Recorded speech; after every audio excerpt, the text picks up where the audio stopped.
तुम हिंदू लोग पाथर की पूजा कैसे कर सकते हो? उस बेजान मूर्ति में भगवान रहते हैं, ये तो मजाक ही होगा। ये तो सिर्फ आपका पाखंड है। हमें तो इन खिलौनों की जरूरत नहीं होती। देवी, आपके प्रश्न का उत्तर मैं जरूर दूंगा, लेकिन क्या आप वो सामने वाली तस्वीर यहाँ मंगवा सकती हैं?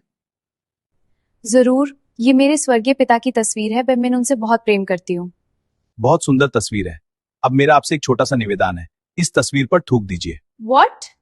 आप क्या कह रहे हैं स्वामी जी? ये मेरे पिता है, मैं इनका अपमान कैसे कर सकती हूँ? इस पर सिर्फ रंग लगे हैं, इसमें न जान है न ये बोल सकता है। इस पर थूकने से आपके पिता को कैसे चोट लगेगी? थूकिए। स्वामी जी, ये सिर्फ कागज नहीं है, ये मेरी पूरी दुनिया है। इस तस्वीर को देखकर मुझे उनका प्यार याद आता है। आप मेरी भावनाओं का मजाक उड़ा रहे हैं। बस देवी, यही बात मैं आपको समझाना चाहता था। जैसे ये तस्वीर सिर्फ कागज है, पर आपके लिए आपके पिता हैं। इस तस्वीर को देखकर आपके मन में प्रेम आता है। बिल्कुल वैसे ही हम हिंदुओं के लिए मूर्ति सिर्फ पत्थर नहीं होती, वो हमारे ईश्वर का प्रतीक होती है। उस मूर्ति के माध्यम से हम उस परम शक्ति को महसूस करते हैं। ये अंधविश्वास नहीं, ये भावनाओं का विज्ञान है। लेकिन मेरे मन में एक और बड़ा सवाल है, अगर बुरा ना माने तो पूछूं? पूछिए देवी।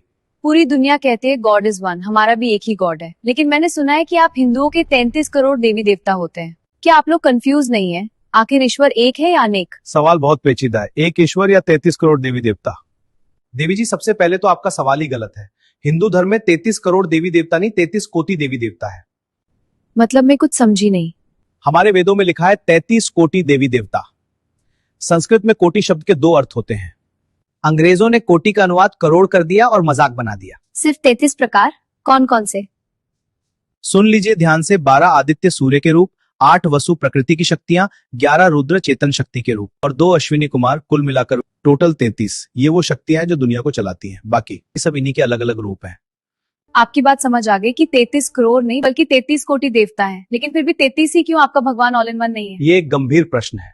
विद्या के लिए सरस्वती, पैसे के लिए लक्ष्मी, रक्षा के लिए हनुमान, इतने सारे अलग अलग भगवान की जरूरत क्या है? सीधा मुख्य भगवान से बात क्यों नहीं करते? जेनिफर, तुम्हारे देश को कौन चलाता है? हमारे प्राइम मिनिस्टर। तो क्या तुम्हारे प्राइम मिनिस्टर खुद जाकर सड़कों पर झाड़ू लगाते हैं? क्या वो खुद बैंक में बैठकर पैसे गिनते हैं? या खुद स्कूल जाकर बच्चों को ABCD पढ़ाते हैं? क्या इतने सारे काम अकेला प्राइम मिनिस्टर कर लेता है?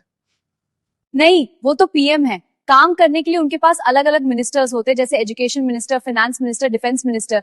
बस यही लॉजिक है जेनिफर।